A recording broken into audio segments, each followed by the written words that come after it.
Warahmatullahi wabarakatuh. Halo semuanya, perkenalkan nama saya Raka Dimas Toflahian dengan akhiran NIM 129 dari kelas 4E Sistem Informasi Fakultas Sains dan Teknologi Universitas Syarif Hidayatullah Jakarta. Nah, teman-teman, di sini saya ingin mempresentasikan hasil analisis kinerja penjualan retail dan dampak makroekonomi dari praktik data analisis dan visualisasi Tableau dengan studi kasus penjualan Walmart, teman-teman.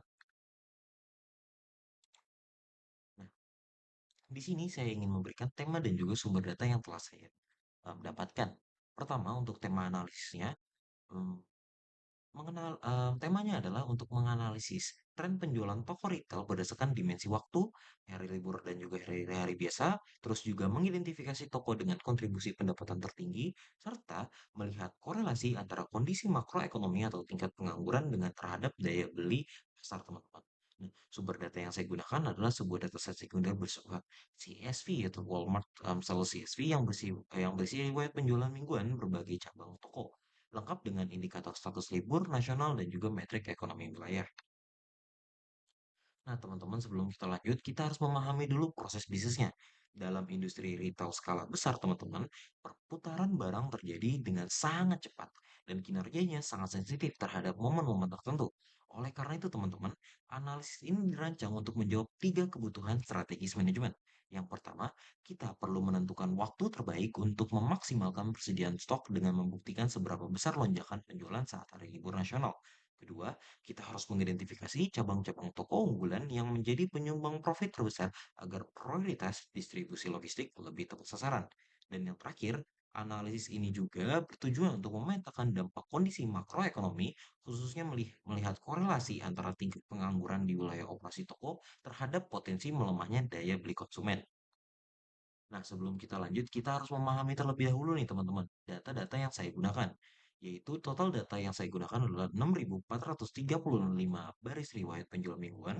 Kemudian terdapat kolom dimensi atau kategori dengan diisikan oleh date, yaitu tanggal transaksi yang diolah menjadi data mingguan dari 2010 hingga 2012.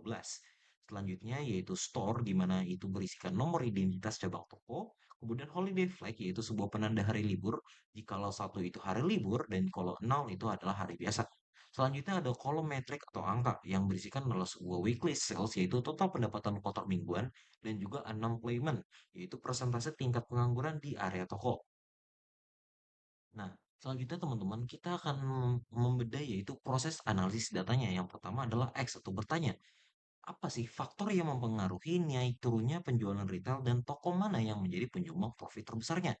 Kemudian kita harus melakukan sebuah prepare atau mempersiapkan, yaitu mengumpulkan data operasional yang dimana kalau dari studi kasus saya menggunakan Walmart Sales CSV ke dalam sebuah tableau. Lanjut, yaitu kita harus proses atau memproses, yaitu melakukan pembersihan data di tableau menggunakan tipe data metrik menjadi angka, terus dan kemudian dimensi menjadi kategori serta menyesuaikan agregasi atau average atau rata-rata untuk analisis yang lebih relevan. Selanjutnya yaitu analis atau menganalisis, yaitu mengeksplorasi data dari berbagai dimensi hingga menghasilkan 5 visualisasi, yaitu line chart, bar chart, tree map, scatter plot, dan juga pie chart. Selanjutnya kita akan melakukan sebuah share atau membagikan, yaitu merakit kelima visualisasi tersebut ke dalam satu dashboard interaktif untuk memudahkan proses penyampaian wawasan bisnis. Selanjutnya ada act atau bertindak, yaitu memberikan rekomendasi kepada manajemen untuk memaksimalkan stok pada minggu libur dan juga memberikan target promosi khusus di wilayah dengan tingkat pengangguran yang tinggi. Nah, teman-teman, tanpa berlama-lama lagi, lebih baik kita langsung aja saksikan demo visualisasi data Walmart CSV ke dalam Tableau, teman-teman. Ini adalah sebuah dashboard komprehensif yang mengintegrasikan 5 metrik visual secara fungsional. Dashboard ini itu tidak hanya kita akan menyajikan sebuah data secara statis, tetapi juga membangun dan juga dengan kapabilitas dynamic filtering yang memungkinkan manajemen melakukan investigasi data secara drill down. Nah, teman-teman, langsung aja kita mulai. Kita bisa mulai dari panel yang ada di atas, yaitu tren penjualan mingguan, yang melalui visualisasi time series ini, kita memetakan pergerakan weekly sales dari rentang tahun 2010 hingga 2012. Nah, teman-teman, titik oranye yang ada di sini itu mempresentasikan sebuah keberadaan holiday flag atau hari libur nasional.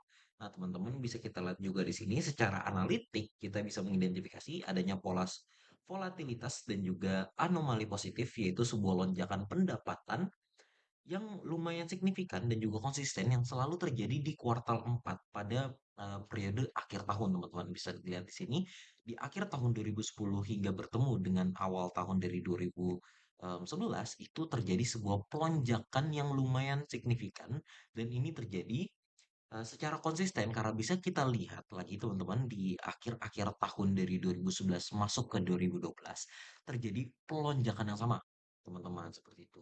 Nah, mungkin selanjutnya untuk memvalidasi signifikan momentum liburan tersebut, saya menggunakan sebuah pendekatan koperasi ganda di panel sebelah kiri bawah, teman-teman bisa dilihat di sini yaitu pada visualisasi pie chart yang saya gunakan, saya menggunakan sebuah agregasi summary atau nilai absolut yang terlihat bahwa secara kumulatif tahunan, hari biasa teman-teman, itu mendominasi sekitar 92,5% pangsa pasar.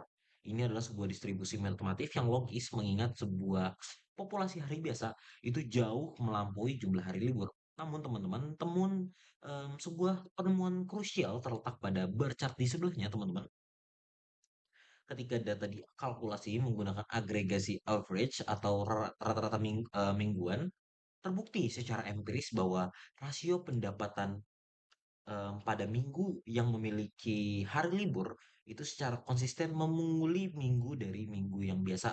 Ya, ini teman-teman bisa lihat di sini ini adalah sebuah holiday flag karena di nomor satu dan hari biasa itu ininya nol ya teman-teman. Nah, ini mengidentifikasikan bahwa return on investment atau ROI tertinggi bagi perusahaan terjadi pada periode-periode pada hari libur. Nah, selanjutnya di kuadran kanan paling bawah, kita juga melakukan sebuah analisis regresi bervariat melalui scatter plot untuk melihat korelasi antara unemployment rate atau tingkat pengangguran sebagai variabel independen terhadap performa sales. Nah, garis trend linear yang ada di sini teman-teman menunjukkan sebuah kemiringan yang agak landai. Hal ini memberikan insight yang cukup menarik. Meskipun secara teori, makroekonomi pengangguran menurunkan daya beli, data historis Walmart menunjukkan bahwa penjualan barang retail mereka memiliki tingkat resiliensi atau ketahanan yang cukup baik terhadap fluktuasi angka pengangguran wilayahnya. Bisa dilihat di sini, teman-teman masih terdapat weakness list yang cukup memadai, teman-teman bisa dilihat ya. Nah, sebagai penutup dari sisi visual visual kita ini memiliki sebuah tree map yang ada di tengah bawah teman-teman bisa dilihat di sini yaitu mengilustrasikan sebuah top 10 kontributor pendapatan atau top 10 cabang dengan kontribusi tertinggi. Nah, teman-teman bisa dilihat luas dimensi spasial pada setiap blok berbanding lurus dengan volume penjualan historisnya. Nah, seperti yang saya singgung di awal, dashboard ini sepenuhnya interaktif, teman-teman. Apabila jajaran direksi atau stakeholder ingin melakukan sebuah audit khusus terhadap cabang dengan performa terbaik, misalnya kita lihat di sini, performa terbaik itu ada di cabang 20, teman-teman. Kita cukup menggunakan menganiasi menginiasisasi filter action di sini teman-teman bisa kita pencet di sini. Nah, teman-teman secara real time seluruh parametrik di atasnya melalui dari tren waktu, rasio libur hingga profil makroekonominya akan diregulasi secara spesifik hanya untuk toko 20. Bisa dilihat di sini semua teman-teman. Ya, bisa dilihat ya teman-teman di sini. Nah, oke. Nah, sebagai konklusi dari hasil eksplorasi data ini, ada dua rekomendasi strategis utama untuk manajemen. Pertama, yaitu optimalisasi supply chain management. Perusahaan harus menaikkan batas ambang safety stock pada minggu-minggu menjelang Q4 untuk mencegah terjadinya stock out saat permintaan pasar sedang memuncak. Seperti yang tadi kita lihat, teman-teman, terjadi sebuah lonjakan yang sangat besar yang dimana seorang manajemen itu harus melakukan sebuah safety stock karena bisa kita lihat di sini untuk Q4 di sini sangat lumayan konsisten bisa dilihat ya teman-teman. Nah, kedua teman-teman yaitu alokasi budget logistik dan juga promosi harus diprioritaskan pada top 10 toko penyumbang kapital terbesar. Yang dimana ini itu demi menjaga stabilitas arus kas keuangan perusahaan. Demikian analisis data penjualan retail yang dapat saya sampaikan. Terima kasih atas waktu dan atensi yang diberikan. Kurang lebihnya mohon maaf. Wassalamualaikum warahmatullahi wabarakatuh.